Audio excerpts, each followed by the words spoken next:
Today, we turn our attention to higher education. Governor Hochul's latest budget continues the tuition-free program for SUNY and CUNY students who qualify. We'll take a closer look at the plan to transform New York's public higher education system. Our guests on this Sunday, Queens Assemblymember Alicia Hyndman, the chair of the Higher Education Committee, is on a statewide tour of local colleges. And CUNY celebrating the 60th anniversary of the Percy Ellis Sutton SEEK program. We'll tell you about its enduring legacy of opportunity and access. And later,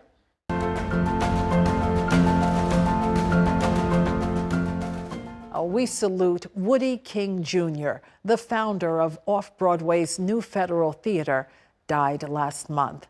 That and so much more in a moment, but first, we hope you got to see it. An amazing discovery in Manhattan this Black History Month.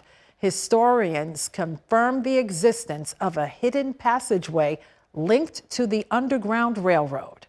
Take a look. Hidden inside this historic 19th century house on East 4th Street is a secret sanctuary. Welcome to the Merchant's House. Yes, I'm excited. In 1965, the Merchant's House Museum became Manhattan's first landmarked building. Its doors opened to the public in 1936, giving visitors a taste of residential life in old New York. This is the parlor, pretty much how the Treadwell family left it. The Treadwell family lived here from 1835 until 1933, and their elegant residence is frozen in time. From this ruby red front parlor and its original piano to the kitchen with its cast iron coal burning stove. This is where the secret lies. But when you head upstairs to the bedrooms on the second floor, there's something strategically hidden behind these built-in drawers, not revealed to the public until now.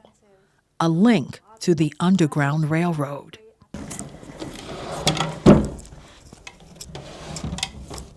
Oh, wow. And underneath these drawers is the path to freedom. Once removed, there's a hatch. That hole is so small. And then you can see this rectangular opening cut into the floorboards, which leads to an enclosed space about 2 feet by 2 feet. A ladder then leads down to the ground floor. You guys knew this was here. Yes, we knew it, but we didn't really understand what we were looking at. Now they know. The Merchant's House was also a safe house for enslaved Africans who escaped bondage in the South. This is very emotional because I'm sitting where desperate people yearning to be free once sat with their eyes on freedom. They went down to a 2-by-2 space. You could barely stand up in it, and they stayed there waiting for their next move. This was the path to freedom. I've been practicing historic preservation law for over 30 years. This is a generational find. This is the most significant find in historic preservation in my career, and it's incredibly important that we preserve this. Architects and preservationists recently went down inside this hidden vertical passageway to examine it for themselves. I'm not exactly the biggest guy in the world, and I had trouble shimmying down to the bottom, yes. Wow. And when you got to the bottom, what was there?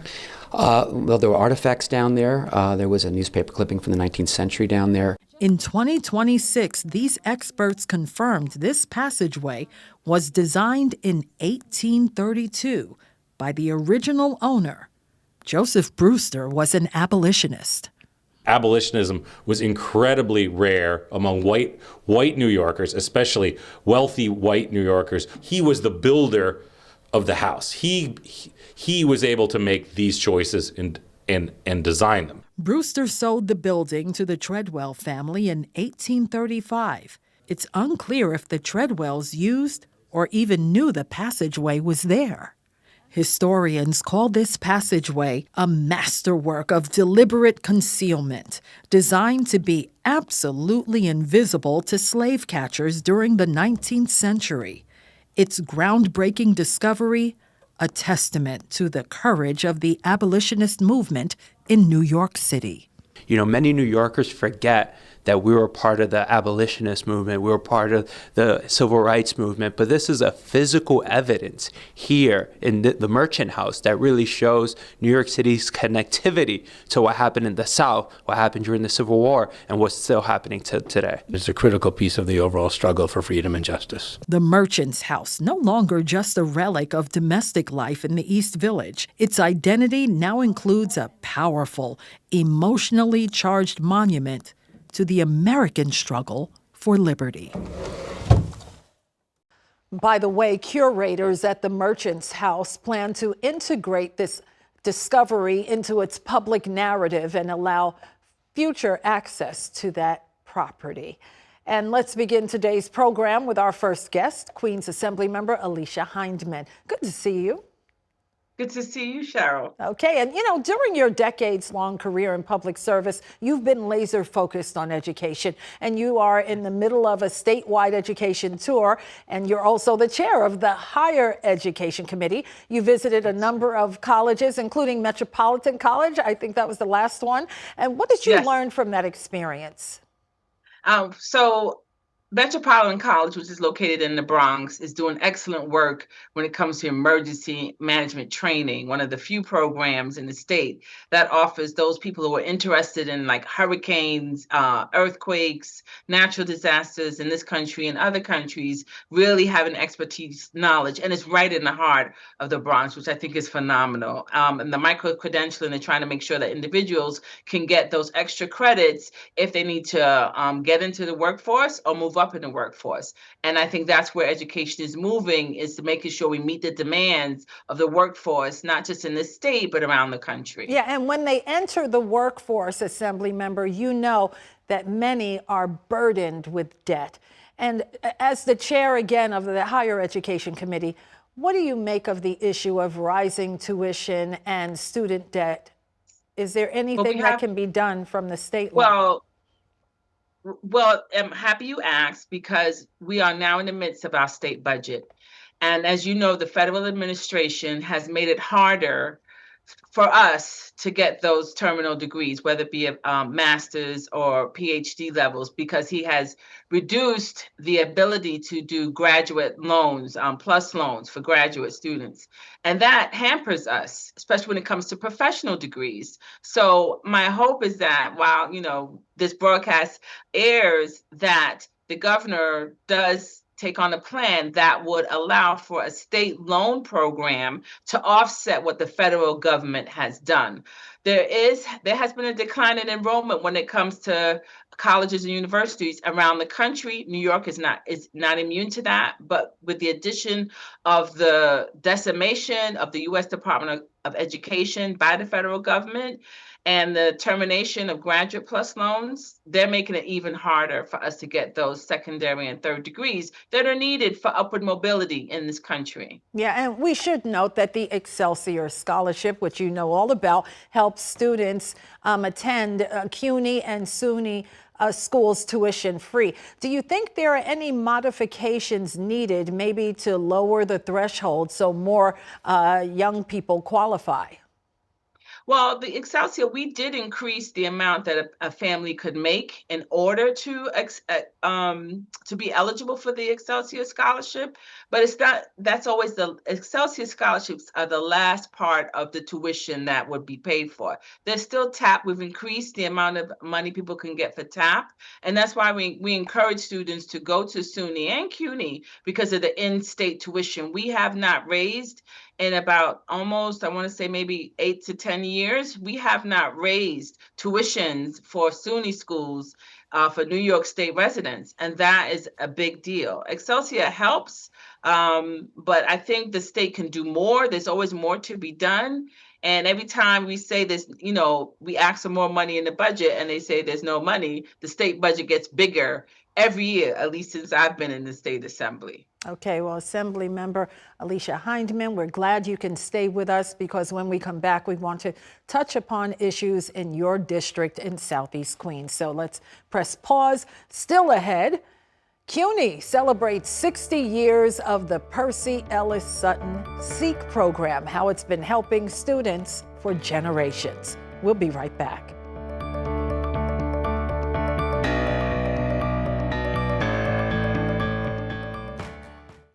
Thanks for staying with us as we talk with Queens Assemblymember Alicia Hyndman. Assemblymember, let's talk about some of the pressing issues in your district in Southeast Queens, which includes Laurelton, Rosedale, St. Albans, Hollis, Springfield Gardens, and Jamaica. It's no secret that there's not enough affordable housing in your district. Talk to us about the need to protect families from being displaced in Southeast Queens. Well, the first thing is that thanks to our city council members, they were able to pass the rezoning for downtown Jamaica, which will help alleviate the need for affordable housing. We're talking about many, I think over 600 units or more of affordable housing to come. And while those are predominantly apartments, we also have to make sure we maintain the housing stock that we have. As you know, Laurelton, Rosedale, Springfield Gardens has some of the highest numbers of Black home ownership in this country, and deed theft and foreclosures are running rampant in Southeast Queens. And that means protecting housing stock, working with our Queens DA to make sure those deed theft crimes are caught and prosecuted to the fullest extent of the law. And also for those who are going through foreclosure, we have a lot of pride in Black families. And sometimes we don't hear about the need for assistance from legal services that we can get for these individuals until it's too late, because they're too far gone in foreclosure for us to assist them. So myself and my colleagues in Queens work really hard to make sure we constantly tell people there is assistance if you can't pay your mortgage. There is assistance if you're having problems with property taxes. There is assistance if your water bill, if you haven't paid your water bill, and fighting with the city of New York to make sure that people's homes are not seized because their water bill is in arrears. So it is a multifaceted front that we have to fight to make sure we keep Black homeowners in Southeast Queens by lowering property taxes, by making sure deed theft is off the table, by working with families who are facing foreclosure, because we want to make sure our children can buy these houses when they go to college and come home. That, you know, I rented an apartment in St. Albans, Queens years ago before I became a homeowner, but making sure opportunities are there for co-ops, condos, and houses to make sure families can afford to buy them. So we work really hard in our state budget with my colleagues in Southeast Queens to make sure that we're looking for programs and funding that individuals can get to become a first-time homeowner. Homeownership means everything to Black families. There was a time when we weren't allowed to even buy homes. Especially in your district. Yeah. Especially in my district. And so we want to work really hard to make sure we maintain that Black homeownership is a possibility for all families. And we work really hard at maintaining that. Yeah, and I want to switch gears quickly and talk about small business owners in your district, especially those owned by women and people of color. They feel like they can't make the rent. Commercial rents are just out of control. What can be done at a state level to help these entrepreneurs who are now being stripped of federal funding due to the anti-DEI movement from the federal government? So I'm really glad that I'm part of the New York State Black Legislative Task Force. I'm part of the Black Caucus. The Black, Puerto Rican, Hispanic, and Asian Caucus, so that we fight for legislation to make sure small business, especially MWBE owners, get their fair shot. The new comptroller just put out a report that said the numbers are abysmal. So it is incumbent upon us that on the state level, that we push the government, the state government, particularly to make sure they're certifying MWBEs and making sure they have access to capital. That is the primary thing that most businesses tell us, is that they don't have the family wealth to just open up a business. And so I work very closely with the Queens Economic Development Council, our Greater Jamaica Development Corp, and Queens Chamber of Commerce to make sure small businesses get help. And also York College has a small business services center, because some people will go into business and not realize like how it is to do business in New York State and New York City, the permits you have to get, the taxes you have to pay. And even downtown Jamaica, we have small businesses because of the bus lanes that were instituted. They've lost a lot of foot traffic, and it's hard to make sure that they're be able to pay the rent every month. Appreciate your time. Queens Assemblymember Alicia Hyndman, thanks for being here. Time for another break. In Focus continues right after this. And now, this Black History Month flashback from our New York One archives. January 29th, 2026. Just a few short weeks ago, the godfather of Black theater dies. Woody King Jr. was incredibly proud to receive a Tony Award 4 years ago in honor of his pioneering work with the New Federal Theater, which he founded off-Broadway in 1970. He directed and produced more than 400 performances during his trailblazing career. I wanted to integrate African Americans and women into the American theater. And that he did. King launched the careers of stars like Denzel Washington, who first portrayed Malcolm X with the New Federal Theater. You cannot do this to me because I commented on the death of a man you detest. More than a generation ago, Felicia Rashad took on the role of Zora Neale Hurston.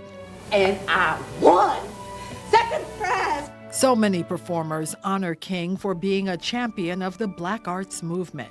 Born in a segregated town in Alabama, he made New York City his home, and it was here that he built a sacred creative space where the American conversation could finally include diverse voices. The curtain has closed on his extraordinary life and the stage he built, now in the hands of a new generation of artists.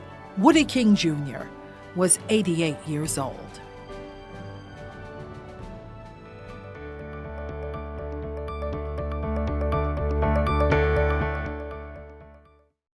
Why does gas go up and there are people who are starving because they can't get money to go to work until election time?